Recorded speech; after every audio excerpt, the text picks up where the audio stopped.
സിലോൺ മാമൻ എന്നുള്ള ഒരു ക്യാരക്ടർ ഞാൻ ഈ 14 വർഷം ചെയ്ത മറിമായത്തിലോ ഇതുവരെ ചെയ്ത സിനിമയിലോ ഇല്ല. അത് പൂർണ്ണമായിട്ടും അതിന്നൊക്കെ വ്യത്യസ്തമായിട്ടുള്ള ഒരു ക്യാരക്ടറാണ്. എൻ്റെ ഏറ്റവും വലിയൊരു സന്തോഷം എന്ന് പറയുന്നത് അത് തന്നെയാണ്. അപ്പൊ നമുക്ക് ന്യാസിക്ക് കൊടുക്കാം. നമ്മള് സിലോൺ മാമൻ. അതെ, ഞാൻ സിലോൺ മാമൻ.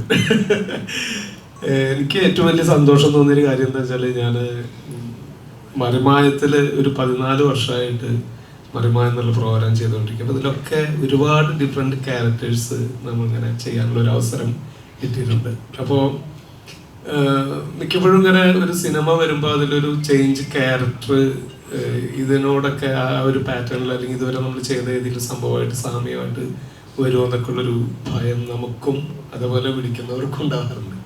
പക്ഷേ ഒരു നല്ല ഡയറക്ടർ വിചാരിച്ചാൽ നമ്മളെ കൊണ്ടൊക്കെ ഇനിയും മനോഹരമായിട്ട് നല്ല ക്യാരക്ടേഴ്സ് ചെയ്യിപ്പിക്കാൻ പറ്റും എന്ന് വിശ്വസിപ്പിച്ച ഒരു ക്യാരക്ടറാണ് എൻ്റെ. ഞാൻ വളരെയധികം സന്തോഷിക്കുന്ന ഒരു കാര്യം അതാണ്. കാരണം സിലോൺ മാമൻ എന്നുള്ള ഒരു ക്യാരക്ടർ ഞാൻ ഈ 14 വർഷം ചെയ്ത മറിമായത്തിലോ ഇതുവരെ ചെയ്ത സിനിമയിലോ ഇല്ല. അത് പൂർണ്ണമായിട്ടും അതിന്നൊക്കെ വ്യത്യസ്തമായിട്ടുള്ള ഒരു ക്യാരക്ടറാണ്. എൻ്റെ ഏറ്റവും വലിയൊരു സന്തോഷം എന്ന് പറയുന്നത് അത് തന്നെയാണ്. പിന്നെ എൻ്റെ ഈ സിനിമ ഷൂട്ട് നടന്നത് എൻ്റെ നാട്ടിലാണ്, വടക്കാഞ്ചേരി. വടക്കാഞ്ചേരി ഒരു 5 കിലോമീറ്ററിനകത്ത് ലെജൻഡുകളായിട്ടുള്ള ഒരുപാട് ആൾക്ക് ജന്മം കൊടുത്തിട്ടുള്ള നാടാണ്.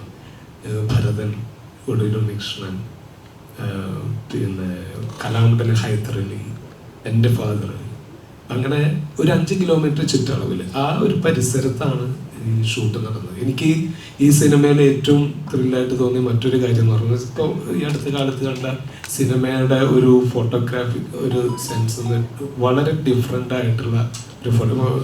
വെങ്കലം എന്നുള്ള ഭരതേട്ടൻ്റെ വെങ്കലം എന്നുള്ള സിനിമ, താഴ്വാരം എന്നുള്ള സിനിമ കാണുമ്പോൾ ഉണ്ടാവുന്ന ഒരു ചേഞ്ച്, അതിൻ്റെ ഒരു വിഷ്വൽ സ്റ്റൈല് 100% എൻ്റെ നാട്ടിൽ, ഞാൻ വടക്കാഞ്ചേരി പച്ചയുള്ള ഒരു ഗ്രാമമാണ് നാട്, അവിടെ നാട്ടിൽ കാണുന്ന ഒരുപാട് കഥാപാത്രങ്ങളും ഒക്കെ ആയിട്ട് വളരെ സാമ്യമുണ്ട് ഇതിലെ പല ക്യാരക്ടേഴ്സും. അങ്ങനെ കൃത്യമായിട്ട് ഒരു സിനിമയിൽ നിന്ന് മാറി നിന്ന് ഒരു നാട്ടിലേക്ക് നോക്കുന്നത് പോലുള്ള ഒരു കാഴ്ച ഈ പ്രാവൻകുടി ഷാപ്പ് എന്നുള്ള സിനിമയ്ക്ക് എനിക്ക് ഫീൽ ചെയ്തു. എൻ്റെ ഒരു അഭിപ്രായമാണ്.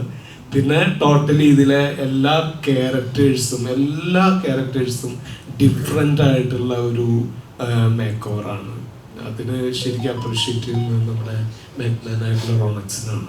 കാരണം അദ്ദേഹത്തിൻ്റെ ഒരു കരവിരുത് വളരെ മനോഹരമായിട്ട് ചെയ്തിട്ടുണ്ട്. സൗമ്യം ബായിക്കാണെങ്കിലും എല്ലാവർക്കും, അതേമാതിരി ഓരോരുത്തരുടെ ബോഡി ലാംഗ്വേജിലും എല്ലാവരുടെ ക്യാരക്ടറും ഡിഫറെൻ്റ് ആയിട്ടുള്ളൊരു സ്റ്റൈലിലാണ് ഈ സിനിമയിൽ ചെയ്തിട്ടുള്ളത്.